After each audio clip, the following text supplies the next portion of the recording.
بسم اللہ الرحمن الرحیم۔ السلام علیکم۔ پروگرام المرشد کے ساتھ منور عتیق حاضر خدمت ہے۔ ناظرین محترم، جیسا کہ آپ جانتے ہیں کہ ہمارے اس پروگرام کا مقصد قرآن پاک سے راہ ہدایت لینا اور اس کو آج کے اس دور میں اس کے اوپر عمل پیرا ہو کر کامیابی سے ہمکنار ہونا، اور پھر یہ دیکھنا کہ اس دور میں ہم کون سے ایسے اقدامات کر سکتے ہیں قرآن پاک کی روشنی میں کہ جس سے ہم، لوگ تو کہتے ہیں ایشین ٹائگر، اور میں کہوں گا کہ ہم دنیا کے اوپر حکومت کر سکیں۔ قرآن پاک میں کوئی بھی ایسی چیز کسی بھی حوالے سے یہ نہیں کہا جا سکتا کہ قرآن پاک میں کوئی ایسی چیز موجود نہ ہو کہ جو ہمارے مسائل کا حل نہ ہو۔ ہمارے ساتھ اس پروگرام میں بہت ہی محترم ہمارے حضرت امیر محمد اکرم امان صاحب موجود ہیں، ان سے رہنمائی لیں گے اور بات کریں گے دعا کے اوپر کہ دعا کیا ہے۔ آج ہمارا موضوع ہے۔ ناظرین محترم، اگر آپ بھی اپنا کوئی سوال ہم سے کرنا چاہیں تو اسکرین پر آپ ایک ای میل ایڈریس نوٹ کر لیجیے۔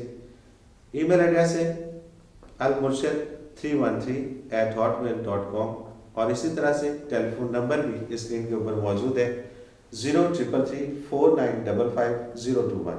آپ اس پر ہمیں SMS کر سکتے ہیں اور آپ بھی اس پروگرام میں شامل ہو سکتے ہیں۔ حضرت صاحب، بہت شکریہ، آپ نے ہمیں وقت دیا۔ آج کا ہمارا ٹاپک ہے دعا۔ دعا کیا ہے؟ الحمدللہ رب العالمین، والصلاة والسلام علی حبیبہ محمد وآلہ وصحبہ اجمعین۔ اعوذ باللہ من الشیطان الرجیم، بسم اللہ الرحمن الرحیم۔ دعا انسان کی ایک فطری ضرورت ہے۔ وہ چاہتا ہے، یہ تخلیقی طور پر اس میں ایک چیز ہے کہ وہ تخلیقی طور پر سمجھتا ہے کہ کوئی ایسی غیبی طاقت ہے، کوئی قوت ہے جو میری مدد کرتی ہے، میری نگہداشت کرتی ہے، میری دیکھ بھال کرتی ہے، یا ایسی ہونی چاہیے۔ اب جو نان مسلم ہے وہ اس کی جگہ کوئی اور چیز فٹ کر لیتا ہے، کوئی تصوراتی چیز، کوئی تخیلاتی چیز۔ مسلمان کو پیدائشی طور پر اللہ کا پتہ دیا جاتا ہے، اور وہ اللہ سے وہ بات شیئر کرنا چاہتا ہے، پکارنا چاہتا ہے کہ جو چیز جہاں اس کو کسی مدد کی ضرورت ہے، اس کے باعث باہر ہو رہی ہے، اس کے لیے باعث تکلیف، اس کی بات کر۔ اب اس کی بات خود قرآن کریم نے بھی ارشاد فرمائی ہے، اعوذ باللہ من الشیطان الرجیم، بسم اللہ الرحمن الرحیم۔ وَإِذَا سَأَلَكَ عِبَادِي عَنِّي فَإِنِّي قَرِيبٌ أُجِيبُ دَعْوَةَ الدَّاعِ إِذَا دَعَانِ فَلْيَسْتَجِيبُوا لِي وَلْيُؤْمِنُوا بِي لَعَلَّهُمْ يَرْشُدُونَ۔ تین باتیں اس میں بتائیں کہ میرے حبیب، اگر کوئی میرا پتہ پوچھے کہ ہمارا مالک، ہمارا خالق، ہماری ضرورتوں کو پوری کرنے والا، ہماری مدد کرنے والا کہاں ہے، تو اسے بتا دو انی قریب، میں تم سے بھی قریب ہوں۔ تم خود اپنے آپ کے اتنے قریب نہیں جتنا میں ہوں، چونکہ آج کی سائنس بھی کہتی ہے کہ 10 کھرب باڈی سیلز ہیں ہر باڈی میں۔ ہر سیل پیدا ہو رہا ہے، مر رہا ہے، کوئی سیل 6 مہینے نہیں جیتا، 6 مہینے تک سارے سیل بدل جاتے ہیں۔ اس کا مطلب ہے کہ اربوں موتیں روزانہ بدن میں ہوتی ہیں، اور اربوں نئے سیل۔ تو جو ہستی وہ سیل مٹا بنا رہا ہے، وہ تو یار ہم سے بہت زیادہ، ہمارے اپنی ذات سے بہت زیادہ قریب ہے۔ اذا دعان، جب تم مجھے پکارتے ہو، جب دعا کرتے ہو، تمہیں تو تمہارے اندر موجود ہو، دور نہیں ہوں۔ ہاں، بات یہ ہے فَلْيَسْتَجِيبُوا لِي وَلْيُؤْمِنُوا بِي، تم میری اطاعت کرو، تم میری بات بھی سنو، جو میں کہتا ہوں وہ بھی تو سنو، اور وہ مانو گے تو تمہارا مجھ پر یقین کامل ہو جائے گا۔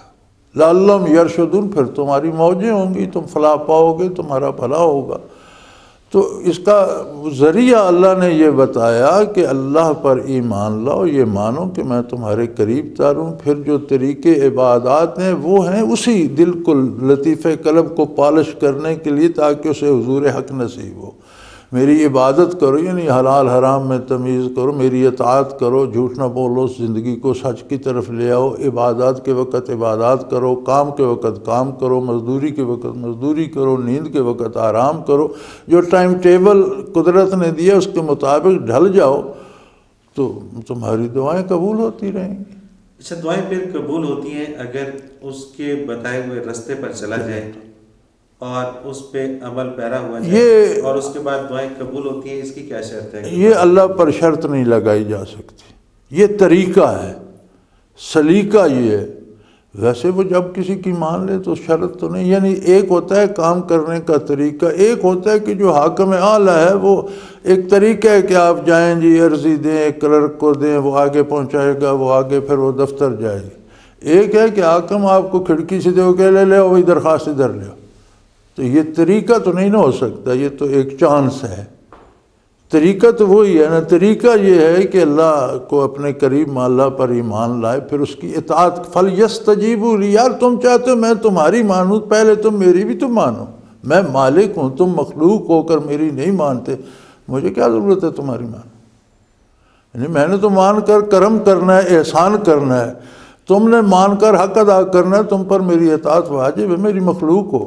فَلْيَسْتَجِيبُوا لِي، تم بھی تو میری بات سنو، وَلْيُؤْمِنُوا بِي، پھر تمہارا رشتہ میرے ساتھ مضبوط، تمہیں نور ایمان نصیب ہو جائے، یقین نصیب ہو جائے، تو تمہاری دعائیں قبول کروں گا اور تمہارا فائدہ ہوگا۔ اچھا، دعا سے ہی مجھے ایک اور بات یاد آتی ہے کہ دعا اکثر مانگی جاتی ہے کسی کامیابی کے لیے۔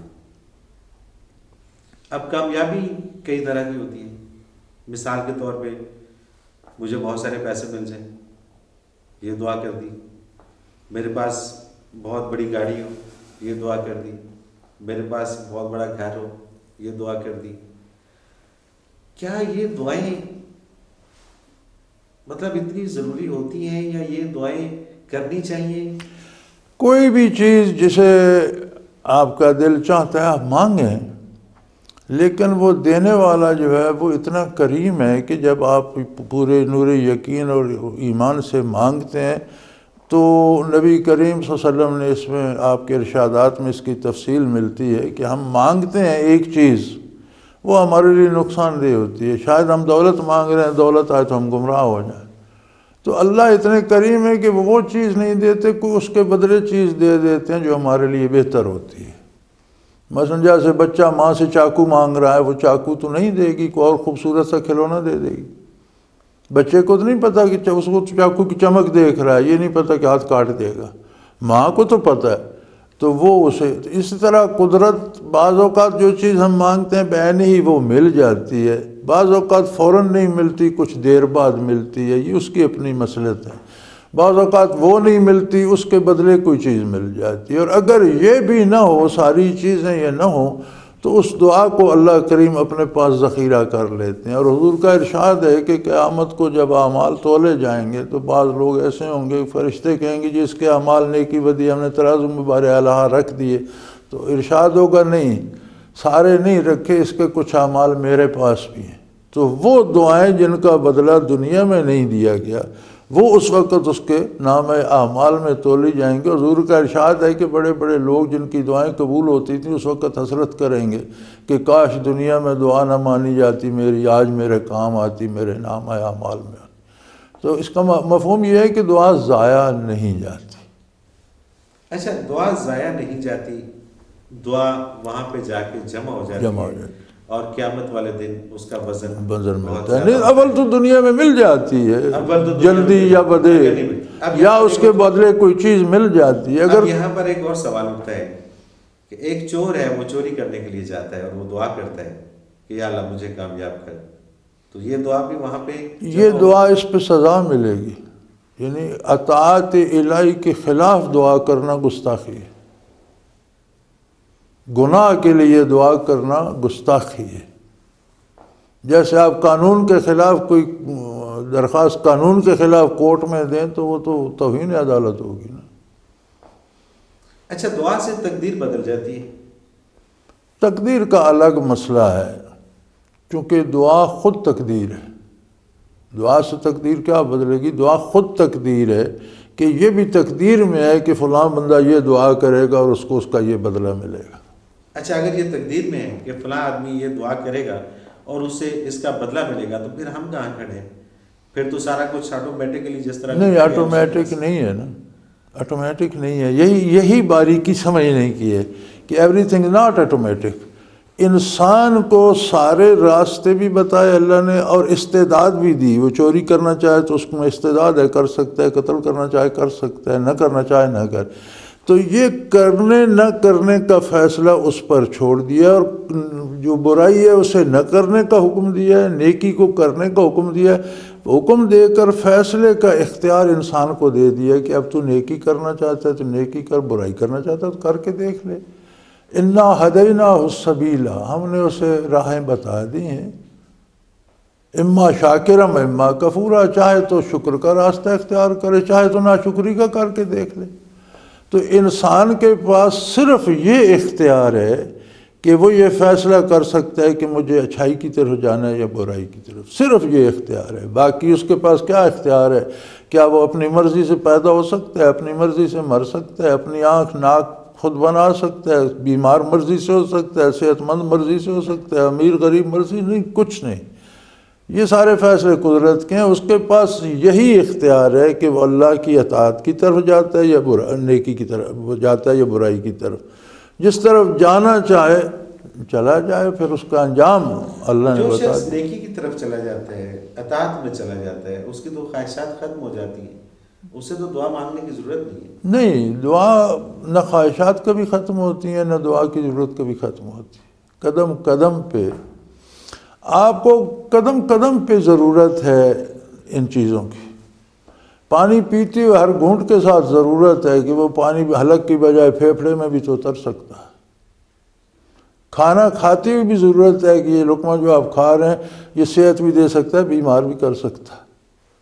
جو کام آپ کرنے جا رہے ہیں اس کا نتیجہ اچھا بھی ہو سکتا ہے، خراب بھی ہو سکتا ہے. تو اس کی قدم قدم پہ ضرورت ہے، ہر سانس پہ ضرورت ہے. جانے والی سانس رک بھی سکتی ہے. دیکھیے نا، اگر یہ فیصلہ میں نے کرنا ہے کہ دو راستے ہیں، ایک اچھائی کی طرف جاتا ہے، ایک برائی کی طرف جاتا ہے، تو پھر یا تو میں اچھائی پہ چلوں گا یا برائی پہ چلوں گا.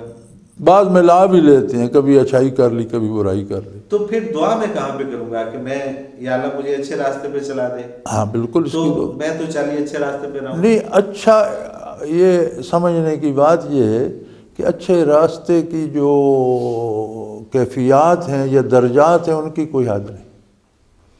آپ اچھے پہ جا رہے ہیں، اس سے اور اچھا بھی ہے، اس پہ پہنچ گئے اس سے اور اچھا بھی ہے، اس پہ پہنچ گئے اس سے اور، اس کی لمٹ نہیں ہے. سب سے اعلیٰ مخلوق انبیاء علیہ الصلوۃ والسلام پھر وہ بھی دعا کرتے ہیں. یعنی جو کیفیات ہیں اور جو اس کے درجات ہیں وہ اتنے ہیں کہ وہ ختم نہیں ہوتا. اسی طرح برائی کے بھی درجات کی کوئی حد تو نہیں ہے یار. آدمی گرتا گرتا گرتا کہاں چلا جاتا. اچھا، ایک سوال ہمارے پاس آیا ہے. ایک صاحب لکھتے ہیں کہ میں گزشتہ 20 سالوں سے دعا کر رہا ہوں اور میری دعا قبول نہیں ہو رہی، اور اب مجھے گما گزرتا ہے کہ اللہ ہے بھی یا نہیں. اب یہ وہ رزلٹ غلط لے رہے ہیں، نتیجہ جو انہوں نے اخذ کیا ہے وہ صحیح نہیں. یار 20 برس اگر آپ دعا کرتے تو آپ دیکھیں اللہ کی عظمت کہاں. آپ ایک ادنا مخلوق، تو اس نے آپ کو 20 برس اپنے سے بات کرنے کی اجازت دے رکھی ہے، تو یہ تو اس کا انتہائی کرم ہے. کائنات کا مالک، خالق کائنات 20 برس سے آپ کو برداشت کر رہا ہے، یہ کیا کام ہے؟ مختلف اینگلز ہیں نا. آپ ایک چیز مانگ رہے ہیں، ممکن ہے اللہ نے اس سے اچھی چیز آپ کو دے دی ہو. پھر یہ کیا کم ہے کہ 20 سال سے آپ کو اللہ سے بات کرنے کا شرف حاصل ہے، اور وہ کریم آپ کی بات سن رہا ہے، نہ آپ کی زبان بند کرتا ہے، نہ آپ کو در سے اٹھاتا ہے، نہ آپ کو منع کرتا ہے. تو یہ بجائے خود ایک بڑا انعام نہیں. اچھا، یہ معلوم ہو سکتا ہے کہ دعا قبول ہوگی؟ بھی دیکھیں، دعا کی قبولیت کی اللہ پر کوئی شرط نہیں ہے. شیطان نے دعا کی کہ یا اللہ مجھے اگر مردود تو نے کر دیا ہے تو پھر مجھے ہمیشہ کی زندگی عطا کر. اس نے ہمیشہ کی تو نہیں دی، لیکن فرمایا قیامت تک تو زندہ رہے گا. اس میں دعا میں ترمیم فرمائی. شیطان نے جو کی تھی اس میں بدماشی یہ تھی کہ مجھے موت آئے ہی نہیں. فرمایا نہیں، موت تو آئے گی ہر ذی روح کو، لیکن تجھے موت تب آئے گی جب دنیا ساری کو موت آ چکی ہوگی. تو مان تو اس نے شیطان کی بھی لی، ابھی اس کی مرضی. لیکن اس میں بھی ایک باریک نکتہ ہے. شیطان نے حکم عدولی کی ہے، اللہ کی ذات کا انکار اس نے کبھی نہیں کیا۔ پھر یہی کہا نا کہ تو میرا پروردگار ہے، میں مردود تو ہو گیا، یہ تو میری غلطی، میں تو گیا راندہ درگاہ ہو گیا، اب مجھے جینے، تو اسے پتہ تھا کہ زندگی یہ دے سکتے، وہ بات تو اس میں تھی نا۔ اور پھر بھی کہتا ہے نہیں اخاف اللہ رب العالمین، میں اللہ سے ڈرتا ہوں جو کائنات کا رب ہے۔ تو وہ ڈرتا تو اس کی قدرت کاملہ اور اس کی گرفت سے ہے نا، ڈر کے اطاعت تو نہیں کرتا، قائم نافرمانی پر ہی ہے۔ مطلب وہ سزا کے ڈر سے وہ ڈرتا ہے کہ جو اسے سزا ملنے والی ہے۔ اسی کو یہیں سے کنٹینیو کریں گے ناظرین، ایک مختصر سا کمرشل بریک، اس کے بعد حاضر ہوتے ہیں، ہمارے ساتھ رہیے گا۔ پروگرام میں ایک بار پھر خوش آمدید ناظرین، ہم بات کر رہے تھے دعا کے حوالے سے، اور بات پہنچی تھی شیطان کے فعل تک کہ شیطان نے انسان کو سجدہ نہ کیا اور در بدر کی ٹھوکریں کھانے اس کا نصیب ہو گیا۔ اور آج بھی کئی سارے ایسے لوگ ہیں جو انسان کی قدر نہیں کرتے۔ حضرت صاحب، شیطان نے تو قدر نہ کی انسان کی اور حکم عدولی کی، اور اس کی وجہ سے اس کو سزا ملی، اور وہ اسی وجہ سے شاید ڈرتا ہے جس طرح سے آپ نے فرمایا۔ آج بھی بہت سارے انسان ہیں جو انسان کی قدر نہیں کرتے، وہ کس کیٹیگری؟ اب دیکھیے نا، شاید دعا کی بات آپ ارشاد فرما رہے تھے، تو شیطان نے دعا کی، قبول ہوئی، ترمیم کے ساتھ قبول ہوئی، لیکن آپ اس کا رزلٹ دیکھیں نا کیا ہے کہ شیطان کو اگر زندگی اتنی نہ ملتی تو کم از کم اتنے گناہ نہ کرتا کہ وہ قیامت تک گمراہی سمیٹتا رہتا۔ جتنے لوگوں کو غلط راستے پہ ڈالتے اس کی ساری سزا اس پر بھی تو آتی ہے۔ تو دعا میں دیکھنا بھی تو یہ پڑتا ہے نا کہ جیسا بندے کا یا دعا مانگنے والے کا جیسا رشتہ اللہ کے ساتھ ہے ویسا ہی جواب آتا ہے۔ شیطان کا رشتہ برائی کے ساتھ تھا، اسے مہلت ملی تو وہ مزید قیامت تک برائی ہی کرتا رہے گا نا، اس دعا کا اسے فائدہ تو اسے پتہ چلے گا قیامت میں کہ یہ تو میں نے اپنی تباہی خریدی۔ تو انسان اچھا دعا کے بارے میں ایک اور بات میرے ذہن میں آتی ہے کہ ہم یہ دیکھتے ہیں کہ کسی کمپنی کا، کسی ادارے کا، کسی انڈسٹری کا کوئی مالک ہوتا ہے یا کوئی مینیجر ہوتے ہیں، تو اس کو پتہ ہوتا ہے کہ میں نے کس کو کہاں پہ رکھنا ہے، جس کی جتنی کریڈیبلٹی ہوتی ہے، جتنی ایبلٹی ہوتی ہے، اس کے حساب سے اس کو وہ کام دیتا ہے اور اس سے وہ کام لیتا ہے۔ تو اللہ تعالیٰ تو بہت بڑا مینیجر ہے، تو پھر ہم اس سے دعا کرتے ہیں۔ نہیں، بات یہ ہے کہ دعا سے مراد اللہ کے نظام میں خلل ڈالنا نہیں ہے۔ دعا سے مراد ہے کہ جو میں فیل کر رہا ہوں وہ میں اپنے مالک سے شیئر کرتا ہوں، اللہ سے شیئر کرتا ہوں۔ اب یہ ضروری نہیں کہ جو قدرت کا پروگرام ہے وہ بدل جائے گا۔ بات یہ کہ جو میں فیل کرتا ہوں وہ میری محسوس کرنا جو ہے وہ کمزور ہے یا اچھا ہے یا میرے جیسا وہ بے وقوفانہ ہے، جاہلانہ ہے، اس کو چھوڑ دیں۔ یہ بھی تو ایک بات ہے کہ آپ بات کس سے کر رہے ہیں، تو وہ شرف ہم کلامی جو ہے اللہ سے، دعا کی اصل لذت تو وہ ہے نا کہ آپ نے اپنے جو کچھ آپ نے محسوس کیا اس سے تو آپ نے اپنی طرف سے اطلاع دے دی، گو وہ خود ہم سے زیادہ جانتا ہے، لیکن ہم اپنا حال دل بھی تو بتانا چاہتے ہیں نا۔ بندہ چاہتا ہے کہ میں گزارش کروں، تو اس کی اجازت تو مل گئی، وہ تو اللہ نے ہمیں مہلت دے دی، بات سن لی ہماری، یہ کیا کام ہے؟ تو دعا کا تو کوئی حد، کوئی لیمٹ تو نہیں ہے، وہ ختم تو نہیں ہو جاتی نا۔ اب نظام کائنات کو تو ہم نہیں بدل سکتے، اور جہاں تبدیلی آتی ہے یہ بھی پہلے تقدیر میں ہے۔ جیسے انسان کو چوائس دی گئی ہے نا کہ وہ اس راستے سے گزرے گا تو اسے زہریلا سانپ کاٹ لے گا، اس راستے کو چھوڑ کر ادھر سے جائے گا تو وہ محفوظ ہے، چلا جائے گا۔ اسی طرح یہ بندے کا اختیار ہے نا کہ وہ دو میں سے کون راستہ، اگر ادھر جائے گا تو مارا جائے گا، ڈاکو لوٹ لیں گے، ادھر جائے گا تو محفوظ گزر جائے گا۔ تو اسی طرح جو اعمال ہیں کہ ان میں جو اختیار کرتا ہے، یہ کرے گا تو اسے سزا ملے گی، یہ کرے گا تو انعام ملے گا۔ نہیں تو پھر جب ہمارے لیے وہ بہتر سوچتا ہے تو پھر ہم اس سے کہہ رہے ہوتے ہیں کہ ہمارے لیے یہ کر دیں۔ مان چیز ہماری اپنی شعور کی بات ہے نا، ہمارے شعور کی بات ہے نا۔ اب اس بات تک جو پہنچے کہ جو اللہ کرتا ہے وہ بہتر ہوتا ہے، وہ تو بڑے گنتی کے لوگ ہوں گے نا، جو اس کی رضا پہ راضی ہیں، وہ تو بڑے گنتی کے لوگ ہوں گے۔ اس بات تک پہنچنا کہ یہ مجھ پر بیماری آئی ہے تو میرے لیے یہ بھی ضروری تھی، اس نے بہتر ہی کیا ہے، یہ تو ہر بندے کے بس کی۔ ہم تو عوامی سطح کی بات کر رہے ہیں نا، ہم تو بات عام آدمی کی کر رہے ہیں نا، تو یہ تو ہر بندہ تو یہ تو بہت اعلیٰ مقام انسانیت ہے اور اعلیٰ مقام ابدیت ہے کہ کوئی وہاں تک پہنچ جائے اور اسے یہ یقین ہو کہ میرا مالک میرا ہی بھلا چاہتا ہے، جو جس حال میں رکھتا ہے وہ تکلیف بھی آئے تو وہ سمجھے کہ میرا ڈاکٹر ہے، اس نے آپریشن کر دیا ہے، یہ نہ کرتا تو شاید زیادہ تباہی ہوتی کہ نہیں. تو وہاں تک تو کوئی پہنچتا ہے نا. ہماری بات تو عام اپنی سطح کی چل رہی ہے، جیسے ہم ہیں اس سطح کے لوگ. ہاں جی، وہ ایک سائنسدان ہے روس کا، تو اس نے ریسرچ کی ہے برف کے گولوں میں جو باریک ترین دانے ہوتے ہیں جن سے مل کر گولا بنتے ہیں، اور وہ بہت باریک ہے، خوردبین کے بغیر وہ دانہ نظر بھی نہیں آتا. پھر وہ برف ہے، جب اتنا چھوٹا دانہ آپ الگ کرتے ہیں تو بات کرنے سے پہلے وہ پگھل جاتا ہے. تو اس نے پہلے کوئی ایسی چیز بنائی، کوئی مادہ ایسا بنایا، لیکوڈ کو ایسا بنایا کہ وہ چھوٹا دانہ الگ کر کے اس میں رکھ کے شیشے پہ رکھا تو وہ پگھلے نہیں. پھر اس نے باریک ترین جو دانہ ہوتا ہے تو وہ کروڑوں دانے ایک گولے میں، بلکہ اربوں دانے ایک گولے میں ہوتے ہیں.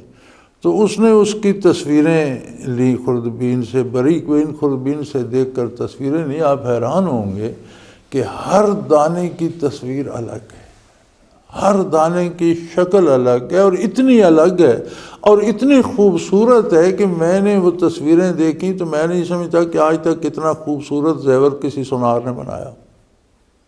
یہ وہی تصویریں ناظرین جو ہم آپ کو ٹی وی اسکرین کے اوپر دکھا رہے ہیں، یہ ساری وہ تصویریں جو سائنسدان نے کسی بھی تحقیق کے بعد یہ ان کی تصویریں حاصل کی، پکچرز لی، اور پھر اس نے اس کو نیٹ کے اوپر ڈاؤن لوڈ کر دیا اور نیٹ پہ پھینک دیا. آپ بھی دیکھ سکتے ہیں اس کو، نیٹ سے بھی براہ راست آپ دیکھ سکتے ہیں. ہمارے ٹی وی کی اسکرین پر بھی آپ دیکھ رہے ہیں کہ اتنا خوبصورت، یہ جس طرح کسی جواہری نے کیا خوبصورت طریقے سے کوئی زیور بنایا ہو.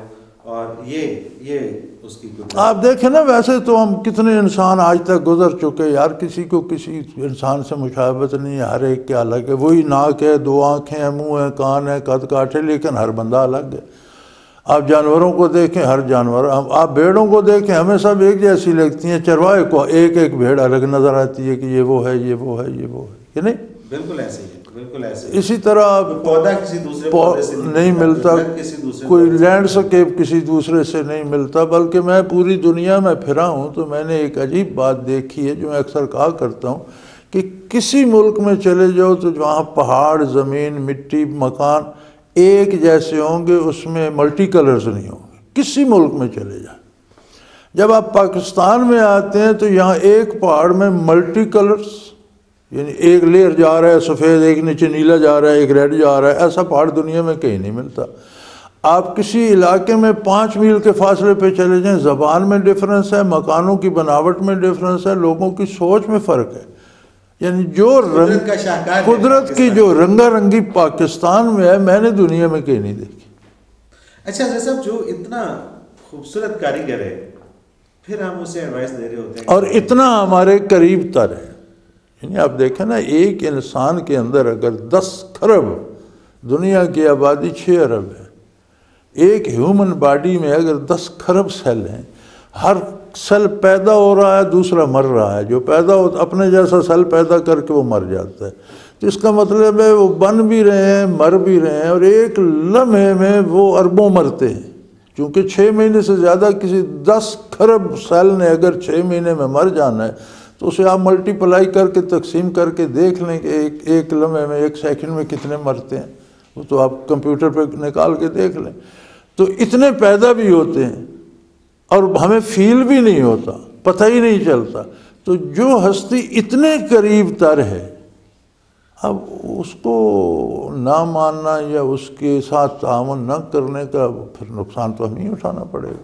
اچھا، ایک دعا کے ساتھ ایک بد دعا ہوتی ہے، تو بد دعا کا کیا کانسیپٹ ہے؟ بد دعا کا کیا؟ بد دعا کی حقیقت یہ ہے کہ کسی کا کوئی حق چھینا جائے یا کسی پر ناروا ظلم کیا جائے. ضروری نہیں کہ وہ الفاظ میں ادا کرے، اس کے خلاف اس کے دل میں جو کیفیت پیدا ہوتی ہے، جو وہ محسوس کرتا ہے، جو درد پیدا ہوتا ہے اور جو اس کی آہ نکلتی ہے، وہ بد دعا ہے اور اس سے بچنا چاہیے. لیکن یہ کہتے ہیں کہ وہ جلدی قبول ہو جاتا ہے؟ نہیں، جلدی نہیں ہوتی. وہ بھی بعض اوقات یہ ہوتا ہے کہ اس کا حق نہیں بنتا، وہ بیٹھا بد دعائیں کر رہا ہے خواہ مخواہ، اپنے طور پر اس نے بنا رکھا ہے یہ میرا حق ہے، یہ چھینا گیا، تو وہ تو اس میں تو قدرت تفریق کرتی ہے نا کہ کون مستحق ہے کون نہیں ہے، ہمیں کیا پتہ۔ تو بد دعا کی گنجائش اسلام میں؟ ہاں گنجائش ہے اسلام میں، اسی لیے فرمایا گیا کہ کسی کو دکھ نہ دو، کسی کا حق نہ چھینو، کہ اس کے دل سے جو وہ کیفیت بنتی ہے کہ کیوں میرا حق چھینا گیا، اور اس کی دنیا میں سننے والا کوئی نہیں، اسے کسی سے امید نہیں، تو وہ پھر صرف اللہ سے بات کرتا ہے، تو یہ اس سے بچنا چاہیے، اس سے بچنے کی تاکید کی گئی ہے۔ تو یہ کردار کے لیے بھی تو ضروری ہے، کردار سازی کے لیے، کہ آپ کسی کے ساتھ ناجائز نہ کریں، کسی کا حق نہ چھینیں، کسی کو ناجائز دکھ نہ دیں۔ تو دعا اور بد دعا دونوں اصل ایک کیفیت ہے جو آپ کے قلب کی گہرائی سے نکلتی، اسے الفاظ تو ویسے ایک شرف ہے کہ آپ نے اپنی بات اللہ سے اپنے زبان میں کر لی، اصل تو وہ کیفیت ہے اور وہ ضائع نہیں جاتی، نہ دعا ضائع جاتی ہے نہ بد دعا ضائع جاتی ہے۔ اچھا، دعا کرنے کے لیے کوئی خاص طریقہ بھی ہوتا ہے؟ جس طرح ہم دیکھتے ہیں کہ نماز کے اندر ایک دعا کی ظاہر میں تو یہ سلیقہ ہے کہ بندہ صاف ستھرا ہو، پاکیزہ ہو، اللہ کو یاد کرے، پھر درود شریف پڑھے، اللہ کی ثنا بیان کرے، حمد بیان کرے، تیری عظمت ہے تو قادر ہے، درود شریف پڑھے۔ اور علماء فرماتے ہیں کہ درود شریف بھی تو ایک دعا ہے نا کہ اللہ حضور پر رحمت نازل فرما اور آپ کے آل پر رحمت نازل فرما، تو یہ بھی تو ایک دعا ہے نا۔ تو فرماتے ہیں کہ آپ دعا کے اول آخر درود شریف پڑھتے ہیں تو یہ تو مناسب نہیں کہ اللہ کریم پہلی دعا بھی قبول کر لے آخری بھی کے درمیان سے چھوڑ دے، یہ قبولیت کا ایک بہانہ بھی بن جاتا ہے، چونکہ درود شریف وہ دعا ہے جو مقبول ہوتی ہے، رد نہیں ہوتی تو ہے تو وہ بھی دعا۔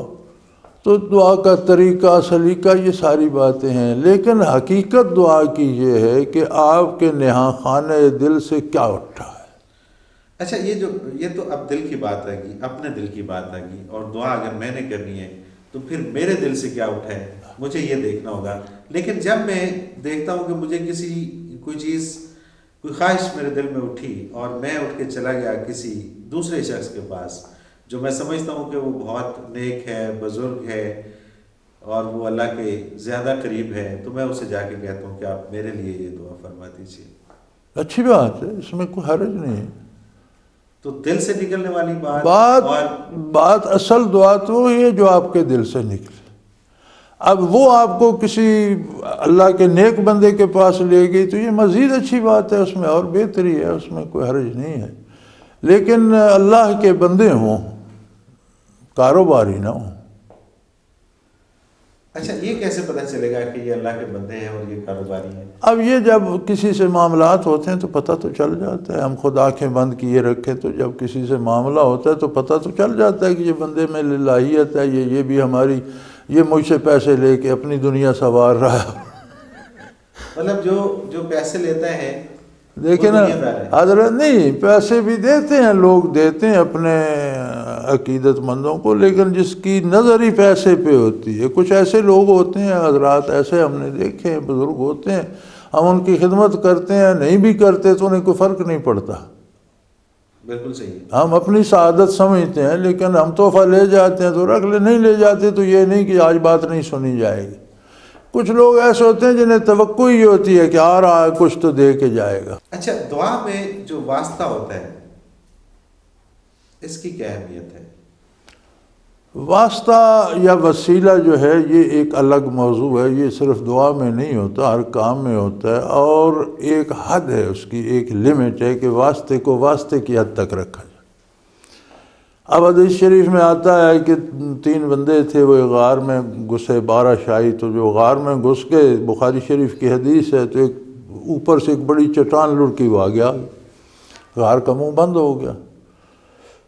تو حضور نے فرمایا جب انہوں نے نکلنا چاہا، بڑا زور لگایا تو بڑی بھاری چٹان تھی، نہیں کھسکتی تھی، ارد گرد چٹانوں کی غار تھی، کھودا بھی نہیں جا سکتا تھا، نکلنے کا راستہ بند ہو گیا۔ تو انہوں نے کہا کہ بھی اپنے اپنے اعمال اللہ کی بارگاہ میں پیش کر کے دعا کرو۔ لیکن ایک نے کوئی اپنا عمل پیش کیا، دو تھوڑی سی سرک گئی، دوسرے نے کوئی اپنی نیکی پیش کی، یا اللہ یہ تیری رضا کی خاطر میں نے کی تھی، تھوڑی سی اور سرک گئی لیکن نکلنے کا راستہ نہ بنا۔ تیسرے نے کوئی کردار کے بارے بات تھی وہ لمبی ہو جائے گی، تیسرے نے دعا کی اللہ وہ نیکی میں نے آپ کی خاطر کی تھی اگر وہ مقبول ہے تھوڑا تو چٹان ساری ہٹ گئی۔ اب جو عمل ہے یہ بھی تو مخلوق ہے، تو آپ نے مخلوق کا واسطہ دیا نا۔ اسی طرح آپ کا کسی نیک بندے سے تعلق ہے یا کسی مزار پر گئے ہیں یا کسی بارگاہ یا روضہ اطہر پہ جاتے ہیں تو آپ دعا کریں اللہ تیرا نبی بھی کریم ہے، میں اس کی بارگاہ میں حاضر ہوں، تو میری اس کی حوالے سے بات سن لے، میں اس کا امتی ہوں۔ تو یہ جائز ہے۔ اگر آپ کسی اللہ کے علاوہ کسی بھی دوسرے کہیں میری یہ دعا سن لے تو وہ جائز نہیں، وہ جائز نہیں ہے۔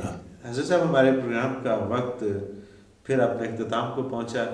یہ موضوع بہت طویل اور وقت بہت انشاءاللہ۔ اور ناظرین محترم آج ہم نے دعا کے اوپر بات کی، اور یقیناً دعا میں واسطہ دینا یا دعا اگر آپ کو کسی اچھے اور نیک بندے سے ملوا